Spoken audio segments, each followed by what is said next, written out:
ली होगी। मैंने अपनी तरफ से बहुत ज़्यादा इसको जो है ना वो बिल्कुल मुनासिब गाइड करने की कोशिश की है, ताकि बहुत ज़्यादा एग्जेजरेट भी ना हो और बहुत ज़्यादा कम भी ना हो, लाइक एक जनरल तौर पर आपको आइडिया मिल जाए। लेकिन पहले मैं आपको बता दूं कि ये जितने भी एक्सपेंसेस मैंने बताए हैं ये एक जनरल गाइडेंस के तौर पे है। एक्चुअल एक्सपेंसेस इससे ज़्यादा भी हो सकते हैं, एक्चुअल एक्सपेंसेस इससे कम भी हो जाते हैं। लेकिन क्योंकि बहुत ज़्यादा बंदे जो होते हैं वो कंफ्यूज हो जाते हैं कि एक्चुअली सारे प्रोसीजर के अंदर हमारे पैसे लगने कितने हैं, तो एक जनरल आइडिया के लिए मुझे लगा कि भाई आपको एक जनरल वीडियो बनाना बहुत ज़रूरी है, जिसमें आपको समझ आ सके और आप इस प्रोसीजर में लगने वाले सारे खर्चे को समझ सको और उसके बाद आप जो है ना उसके अकॉर्डिंग अपनी तैयारी कर सको। अस्सलाम वालेकुम दोस्तों, क्या हाल है आप सबके। मेरा नाम अफसान हैदर है और मैं पिछले 1.5 साल के अंदर कोरिया के अंदर काम कर रहा हूँ। कोरिया के प्रोसीजर को समझने की कोशिश कर रहा हूँ और जितनी भी मुझे इसमें ज़्यादा डीपली समझ आ रहा है उसके अकॉर्डिंग मैं आपको गाइड करने की कोशिश कर रहा हूँ। तो चलिए आज की वीडियो को शुरू करते हैं। आज की वीडियो जो है वो बहुत ज़्यादा इंपॉर्टेंट है। वो इसलिए है कि जो भी टॉपिक के अंदर आने की कोशिश करता है APS सिस्टम के तहत जो है ना वो इसके अंदर ट्राई करने की कोशिश करता है, तो उसके माइंड में जो सबसे पहला सवाल होता है वो यही होता है कि भाई इसमें टोटल खर्चा कितना होता है, कि हमें कितना मेंटली तौर पर तैयार होना चाहिए कि हमें पाकिस्तान से सारा प्रोसीजर फॉलो करने के बाद कोरिया के अंदर आने तक हमारा इस सारे प्रोसीजर के अंदर, क्योंकि इसमें डिफरेंट स्टेप्स हैं और सारे स्टेप्स के अंदर इसके अंदर हमारे पैसे कितने लगने वाले हैं। तो आज हम बिल्कुल सादा अंदाज में एक जनरली तौर पर इस वीडियो को बनाने की कोशिश करते हैं। तो मैं आपको गाइड करने की पूरी कोशिश करूंगा। ये मैं आपको पहले बता दूं कि ये जो मैं एस्टिमेट आपको बता रहा हूँ ये की जनरल गाइडेंस है। वक्त के हिसाब से, टाइमिंग के हिसाब से, फ्लाइट के हिसाब से थोड़ी सी आपकी जो है ना वो कीमत इससे ज़्यादा भी हो सकती है और थोड़ी सी आपका जो एक्सपेंसेस हैं वो इससे कम भी हो सकते हैं। तो चलिए वीडियो को शुरू करते हैं। तो सबसे पहला जो स्टेप होता है जिसमें हम रजिस्ट्रेशन करवाते हैं ऑनलाइन OEC की वेबसाइट के ऊपर, उसकी 1000 फीस होती है। ये नॉन रिटर्नेबल होती है, लाइक आप अगर सिलेक्ट हो जाएं और आप अगर सिलेक्ट ना हो तो तब भी ये पैसे आपको वापस नहीं मिलते।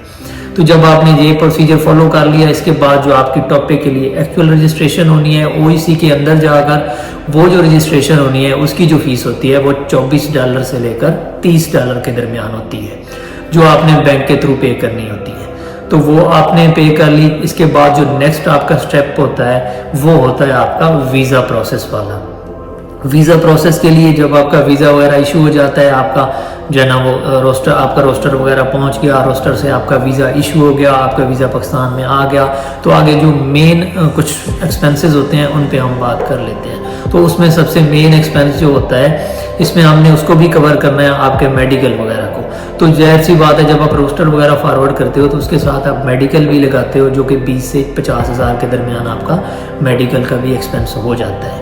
इसमें वेरी करता है बहुत कौन सी सिटी से आप हैं, कौन सी जगह से आप मेडिकल करवा रहे हैं, लेकिन ये एक जनरल गाइडेंस है। तो जनरली तौर पर मैं कह सकता हूँ कि 20 से लेकर 50 हज़ार के दरमियान आपका मेडिकल वगैरह का एक्सपेंस वगैरह आ जाती है। तो वीज़ा प्रोसेसिंग फ़ीस जो होती है वो तकरीबन 1 लाख से लेकर 1.5 लाख, पौने 2 लाख तक जो है ना आपका एक्सपेंस उसमें भी आ जाता है जब आपका वीज़ा इशू होता है। लेकिन जी मैं आपको पहले बता दूं कि अगर आप इसमें फेल हो जाते हैं तो इसमें आपके जो एक्सपेंस होते हैं, जो आपके मतलब ज़ाया हो जाते हैं, वो आपकी पहली फ़ीस होती है 1000 वाली और दूसरी आपकी फ़ीस होती है $24 से $30 वाली, जो आप टॉपिक टेस्ट के लिए पे करते हैं। इसके अलावा आपके ट्रैवल जो है वो डिफरेंट एक्सपेंसेस है। जाहिर सी बात है मुझे नहीं पता आप कौन से सिटी से आ रहे हैं, तो वो आपकी पर्सनल चॉइस है, वो आपके पर्सनल सिटी से सिटी वेरी करता है कि आपके कितने एक्सपेंसेस वगैरह हैं। मैं यहाँ पे जो प्रोसीजर की फ़ीस होती है या प्रोसीजर में जो एक्सपेंसेस होते हैं उनकी बात करने वाला हूँ। तो यहाँ से आपने आपका वीज़ा वगैरह आ गया, आपने मेडिकल वगैरह सारी फीसेस वगैरह मेडिकल की पे कर दी। देन आपकी साथ में इंश्योरेंस लगती है, इंश्योरेंस के भी कुछ पैसे होते हैं, 20 से लेकर 40 हज़ार तक आपकी इंश्योरेंस वगैरह हो जाती है। इंश्योरेंस वगैरह हो गई